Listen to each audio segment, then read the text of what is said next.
کس کے یہاں؟ فلا فلا قبر پہ، فلا فلا مزار پہ۔ یاد رکھیے میں کسی بزرگ کو برا نہیں کہہ رہا ہوں، آپ سمجھیں سارے بزرگ اللہ تعالیٰ کے یہاں اونچے مقام پر ہیں، لیکن انہوں نے نہیں کہا کہ ہماری قبر پہ آ کے 40 دن کا تم چلہ لگاؤ۔ اور اگر کوئی 40 دن کا چلہ لگا رہا ہے تو کیا کر رہا ہے؟ وہ وہاں پر ان سے لو لگا رہا ہے۔ لو کس سے لگانا چاہیے؟ اللہ سے۔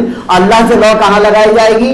مسجد میں، یا آپ اپنے گھر میں لگائیے۔ قبرستان میں لو لگانا یہ مناسب نہیں ہے، صحیح نہیں ہے، بلکہ کچھ لوگ اس کو عبادت میں، کچھ لوگ اسے عبادت میں شرک مانتے ہیں، اور اس لیے مانتے ہیں کہ اعتکاف بھی عبادت ہے۔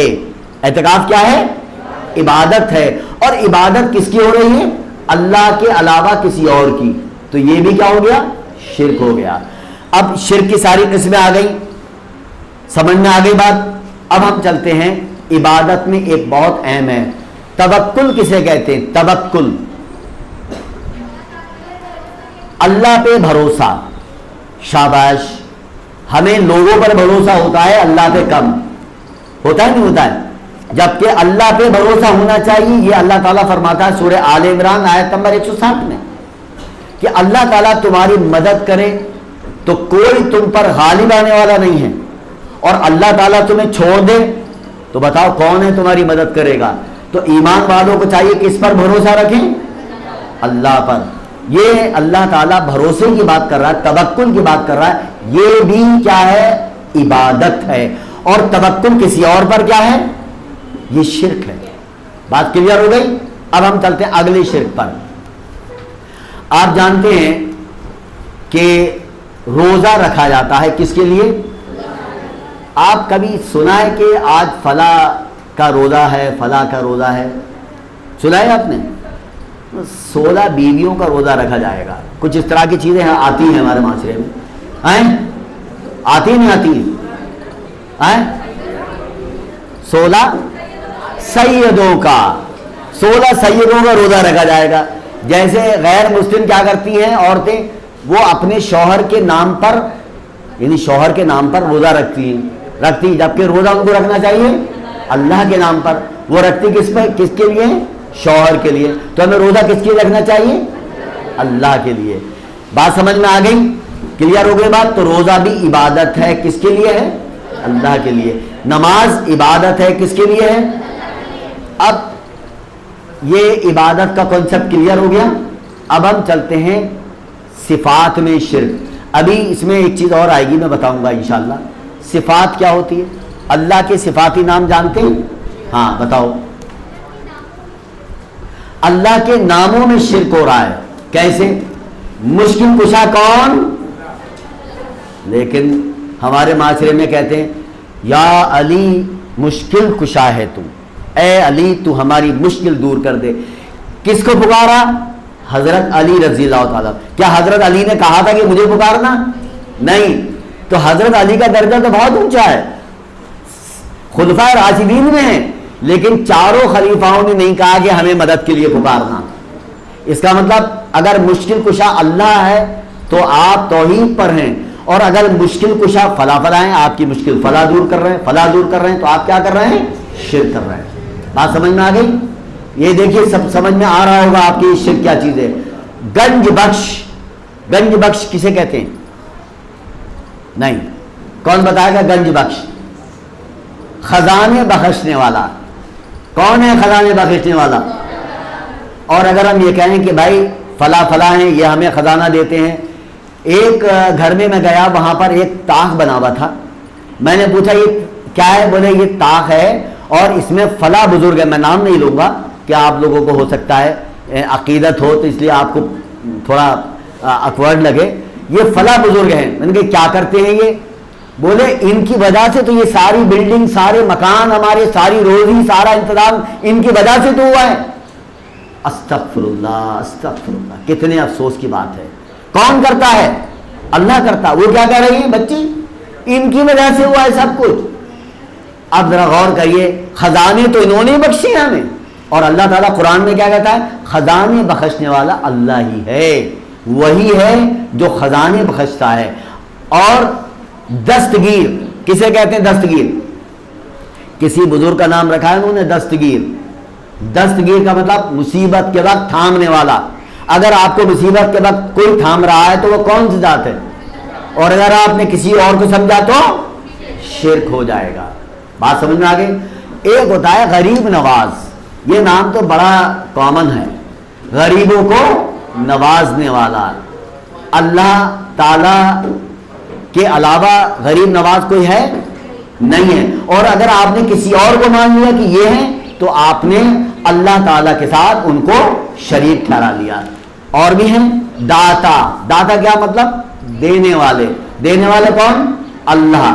کسی اور کو مانا شرک. سمجھ میں آ گئی بات؟ اب یہ تھا آپ کے صفاتی ناموں میں. اب ہم چلتے ہیں کہ انسان جو ہے وہ شرک سمجھتا ہے کس کس چیز کو اور بدعت سمجھتا ہے کس کس چیز کو، اسے سمجھ لے. کیا میں اللہ کے علاوہ کسی اور کو پکار سکتا ہوں مدد کے لیے؟ نہیں. کیوں نہیں پکار سکتا؟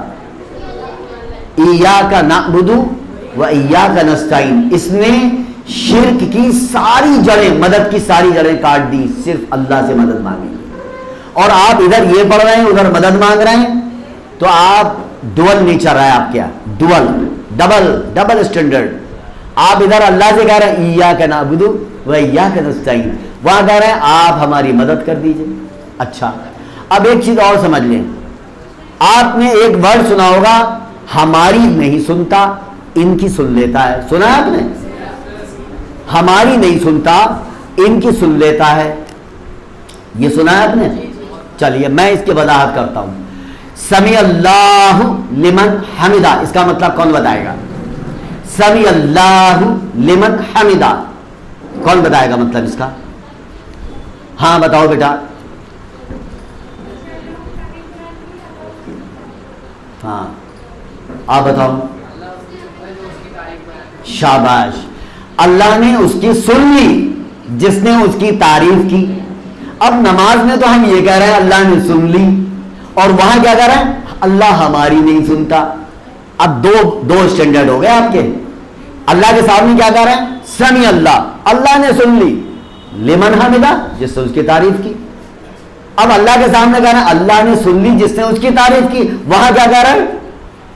ہماری نہیں سنتا، آپ کی سن لیتا ہے. اس کا مطلب کیا ہوا؟ اس کا مطلب یہ ہوا آپ جو ہیں نماز میں کچھ کہہ رہے ہیں اور وہاں کچھ کہہ رہے ہیں. کلیئر ہو گئی بات؟ تو اس سے یہ بات پتہ چلی کہ اللہ تعالیٰ سب کی سنتا ہے. اس کا ثبوت، جب مکہ کے مشرک کافر ایک ناؤ میں بیٹھے تھے، ناؤ ہلنے لگی اور اتنی بھنور میں آ گئی کہ اب ڈوبنے کی چانسز بن گئے. اور سب کیا کہہ رہے ہیں؟ اے لات ہمیں بچا لے، اے منات ہمیں بچا لے، اے حبل ہمیں بچا لے، اے منا. یعنی کس کو پکار رہے ہیں؟ وہ غیر اللہ کو پکار رہے ہیں. کس کو پکار رہے ہیں؟ غیر اللہ کو پکار رہے ہیں. تو اب ذرا سوچیے آپ اس بات کو. غیر اللہ کو پکار رہے ہیں تو اس میں ایک شخص اٹھا بولے ارے کیا کر رہے ہو بھائی، ڈوب جاؤ گے، اللہ کو پکارو. تو سب نے، یہ قرآن کی آیت ہے، میں حوالے دوں گا انشاءاللہ. اس آیت پر ایک شخص نے جو توحید والا تھا، جو توحید پر تھا، ارے کس کو پکار رہے ہو؟ ارے اللہ کو پکارو. جیسے سب نے اللہ کو پکارا، کشتی بھمر سے نکل گئی. تو اللہ تعالیٰ نے کیا کہا یہاں پر کہ جب وہ کشتی بھمر میں آ گئی تھی تو انہوں نے اللہ کو پکارا تھا، اور پھر جب کشتی بھمر سے نکل گئی تو پھر وہ اپنے غیر اللہ جو بھی ہیں ان کو پھر سے پکارنے لگے، پھر سے ان کو ساتھ اللہ کے ساتھ شریک ٹھہرانے لگے. یہ اللہ تعالیٰ نے قرآن میں وضاحت کی. اب آپ مجھے بتائیے مشرکوں کی سنتا ہے اللہ؟ مشرکوں کی سنتا نہیں؟ ابھی تو سنی تھی. ارے ابھی مشرکوں کی تو سنی تھی. ارے وہ کس کو آواز دے رہے تھے؟ اپنے بتوں کو آواز دے رہے تھے. بزرگوں کے جو بت بنا رکھے تھے ان کو آواز دے رہے تھے، ان کو پکار رہے تھے. اور ایک توحید پرست نے کیا کہا؟ اللہ کو پکارو. یہ تو کہا. تو سب نے اللہ کو پکارا تو کشتی بچ گئی. تو یہ بتائیے وہ لوگ کون تھے؟ مشرک تھے یا کافر تھے؟ ہاں وہ کافر تھے اور مشرک تھے. تو اللہ تعالیٰ نے تو کافر کی اور مشرک کی بھی سن لی تھی. اب میں بتاتا ہوں سب کی سنتا ہے اللہ تعالیٰ, سب کی سنتا ہے. لیکن دعا 3 کنڈیشن بتائی تھی آپ کو, دعا کی بتائی تھی. یہاں 3 کنڈیشن, یا تو قبول ہو گئی, یا وہ دعا آپ کی حفاظت کرے گی اگر کوئی مصیبت آپ کے اوپر آئی, یا پھر قیامت کے دن اس دعا کی نیکیاں آپ کو ملیں گی. فائدے میں زیادہ کہاں رہیں گے آپ؟ قیامت کے دن. فائدے میں کہاں رہیں گے آپ؟ قیامت کے دن. آپ کو وہاں ڈھیر ساری نیکیاں ملیں گی. بات سمجھ گئے؟ تو اس طرح پکارنا صرف اللہ کو. اب آتا ہے کہ ہم تو ان کو وسیلہ مانتے ہیں, ہم تو پکارتے تو اللہ ہی کو ہیں, لیکن ان کو وسیلہ مانتے, ان کے ذریعے سے ہماری بات, جب ان کا نام لیں گے تو اللہ کے کان کھل جائیں گے. جیسے اللہ کے کان میں ڈانٹ لگے گی نا, ڈانٹ لگے گی یہاں پہ, جیسے بزرگ کو پکار کھول دیا انہوں نے, ارے آپ نے میرے بزرگ کو پکارا. کہاں لکھا یہ کیسی باتیں لوگ کرتے ہیں. افسوس کی بات ہے, افسوس کی بات ہے. کیا اللہ کسی کا محتاج ہے؟ آپ نے کہا اللہ الصمد, اللہ کسی کا محتاج نہیں ہے. تو ہم اگر ان کا نام لیں گے تب اللہ ہماری سنے گا, تب ہماری قبول کرے گا. یہ کہیں کسی قرآن کی کوئی آیت آپ دکھا دیں آپ کو نہیں ملے گا. اب رہی بات اس بات کی کہ وسیلے 3 طرح کے ہوتے ہیں. میں اپنی بات کو اینڈ تک لے کے جا رہا ہوں. وسیلے کتنے طرح کے ہوتے ہیں؟ ایک وسیلہ ہوتا ہے قرآن پاک میں سورہ اعراف آیت نمبر 180, سورہ اعراف آیت نمبر 180 کیا کہا؟ اللہ کے بہترین نام ہیں, ان کے ذریعے سے اللہ کو پکارو. دیکھیے اللہ نے کس سے کہا؟ اپنے ناموں کو. اے اللہ تو غفور ہے, مجھے معاف کر دے. اے اللہ تو رحمان ہے, میرے پر رحم کر دے. تو رحیم ہے, میرے پر رحم کر دے. تو کریم ہے, میرے پر کرم کر دے. تو ہم کس کو پکار رہے ہیں؟ اللہ کو پکار رہے ہیں. تو اللہ کے ناموں کو پکاریے اور اسی سے اللہ سے دعا کریے. یہ پہلا وسیلہ ہو گیا. دوسرا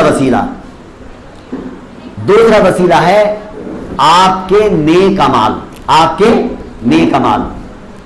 3 لوگ غار میں پھنس گئے, صحیح بخاری کی حدیث. 3 لوگ غار میں پھنس گئے, بہت تیز آندھی طوفان آیا, ایک بڑا پتھر ان کی غار کے منہ پہ آ کے لگ گیا. تینوں پریشان ہو گئے کہ اب ہماری خبر اسی میں بن جائے گی, کیونکہ اب یہ پتھر تو ہم سے ہلے گا نہیں, ہم تو باہر نکل نہیں پائیں گے, یہ تو ہم مر جائیں گے اس میں. تو تینوں نے کیا کیا؟ ایک نے اپنے نیک اعمال کا واسطہ دیا. کون سا؟ والدین کی خدمت کا. وہ میں پوری ڈیٹیل میں نہیں جاؤں گا, بہت لمبا ہو جائے گا پھر. ایک نے اپنے والدین کی خدمت کا حوالہ دیا اللہ کو, اے اللہ اگر وہ عمل تجھے پسند تھا تو یہ پتھر کو ہٹا دے. پتھر کھسک گیا. ایک شخص بے حیائی اور بدکاری سے بچا تھا اللہ کی رضا کے لیے, اللہ کی رضا کے لیے بے حیائی اور بدکاری سے بچا تھا. یعنی وہ بے حیائی اور بدکاری, آپ انڈرسٹوڈ, آپ سمجھ رہے ہوں گے, اس سے بچا تھا. اور اس نے کہا اے اللہ اگر وہ میرا عمل تجھے پسند تھا, میں تیری رضا کے لیے میں اس کام کو میں نے نہیں کیا تھا, اے اللہ تجھے راضی کرنے کے لیے اگر وہ عمل تجھے پسند تھا, پسند ہے, تو اس پتھر کو ہٹا دے. پتھر اور کھسک گیا. اب تیسرے نے کیا دعا مانگی کہ ایک مزدور کی مزدوری نہیں دے پایا تھا, وہ جب کئی سال کے بعد آیا تو اس کی مزدوری سے بکریاں میں نے خرید لی, اور بکریاں اتنی ڈھیر ساری ہوئی کہ پوری پہاڑی کے نیچے ساری بکریاں اسی کی تھیں. نے کہا میری مزدوری دو. بولے یہ بکریاں لے جاؤ. بکریاں؟ میرے مزدوری تو مذاق نہیں. ارے بھائی تیری مزدوری کی تو ہے یہ. وہ ساری بکریاں لے گیا اور اس نے سب بکریاں اس کو دے دی, تیری بکریاں, کہ تیری مزدوری کے پیسے سے میں نے بکری لے لی تھی اور اس سے اتنی بکریاں ہو گئی. سوچئے اس شخص نے کہا اے اللہ اگر وہ تجھے عمل میرا پسند تھا اس پتھر کو ہٹا دے. پتھر اتنا کھسک گیا کہ تینوں نکل آئے. یہ کیا ہے؟ نیک اعمال کا کیا ہے؟ ہاں, واسطہ دیا. کس کا؟ نیک اعمال کا. کتنے ہو گئے؟ 2. اب تیسرا سنیے. جو شخص موجود ہو, مثال کے طور پہ آپ مجھ سے کہیں کہ انیس سر ذرا ہمارے لیے دعا کریے گا, ہماری امی بیمار ہیں, ہمارے پاپا بیمار ہیں, یا ہمارا یہ کام ہے, ہم پاس ہو جائیں. بہت سی باتیں ہو سکتی ہیں. ہاں بالکل میں دعا کروں گا آپ کے لیے. آپ مجھ سے دعا نہیں, آپ کسی اور سے بھی کرا سکتے ہیں جس کو آپ بہتر سمجھتے ہیں. لیکن اگر میں مر جاؤں اور میری قبر بن جائے، آپ کہیں قبر پہ آ کے یا نیسر آپ ہمارے لیے دعا کر دیجئے، صحیح ہے غلط؟ غلط ہے. یعنی میں زندہ ہوں، موجود ہوں، تو مجھ سے آپ دعا کرا سکتے. جیسے رسول اکرم صلی اللہ علیہ وسلم جب موجود تھے، ابھی میں آپ کو بتاؤں گا آپ کے سوال کا جواب، جب موجود تھے تو ایک نبینہ اندھے آئے تھے، انہوں نے کہا یا رسول اللہ میں آپ کے واسطے سے دعا کرنا چاہتا ہوں. تو آپ نے کہا جاؤ آپ وہاں دعا کرو، میں آپ کے لیے یہاں دعا کرتا ہوں. تو اس نابینا، پہلے تو اللہ کے رسول نے منع کر دیا کہ تم صبر کر لو، لیکن انہوں نے کہا میں صبر نہیں کروں گا. تو پھر کہا اچھا تم بھی دعا کرو میں بھی دعا کرتا ہوں. اس شخص نے کہا اے اللہ میرے نبی میرے حق میں دعا کر رہے ہیں، اے اللہ میرے نبی میرے حق میں دعا کر رہے ہیں آنکھوں کے لیے، تو ان کی دعا قبول کر لے. اور پیارے نبی نے کیا کہا، اے اللہ اس کی آنکھیں ٹھیک کر دے، اس کی آنکھیں لوٹا دے. ذرا غور کریے، تو رسول اللہ نے بھی دعا مانگی اور اس شخص نے بھی دعا مانگی. پیارے نبی موجود تھے یا وفات پا گئے تھے؟ موجود تھے. اب آگے جب پیارے نبی صلی اللہ علیہ وسلم کی وفات ہو گئی، کیا ہو گئی؟ وفات ہو گئی. مدینے میں آپ کی قبر مبارک موجود ہے. حضرت عمر رضی اللہ تعالیٰ عنہ کو ضرورت پڑی وسیلے کی. کس کی ضرورت پڑی؟ وسیلے کی پڑی، واسطے کی پڑی. کیا پڑی؟ کہ ہم کس کے واسطے سے اللہ سے بارش کروائیں. کس کے واسطے سے؟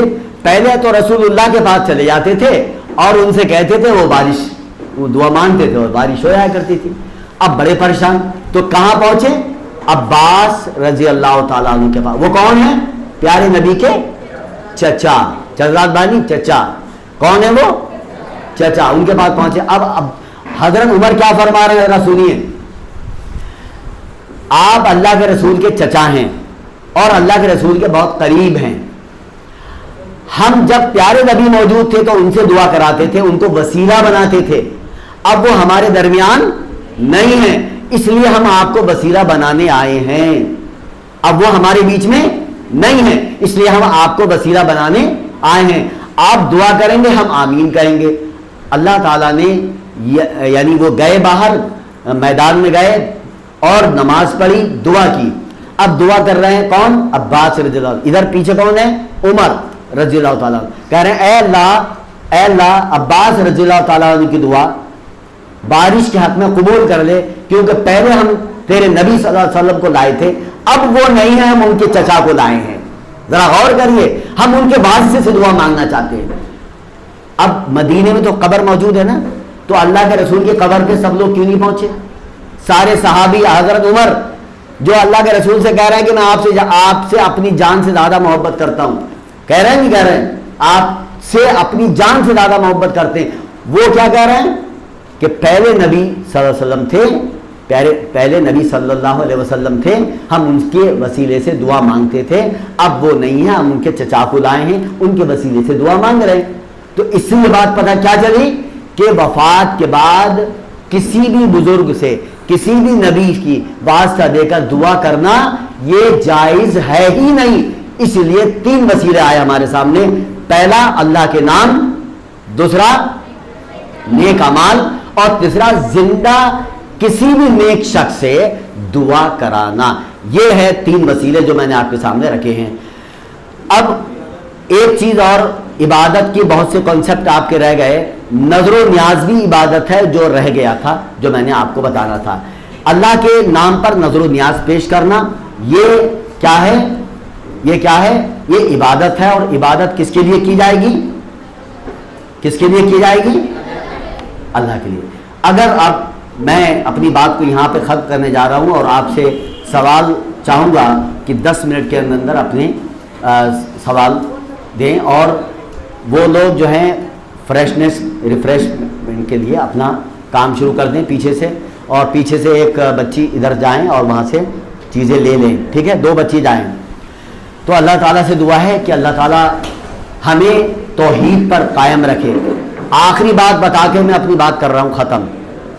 آپ نماز پڑھتی ہیں، روزے رکھتی ہیں، نیک کام کرتی ہیں، آپ لوگ بھی کرتے ہیں، یہ سب قیامت کے دن ڈسٹ بن میں ڈال دیے جائیں.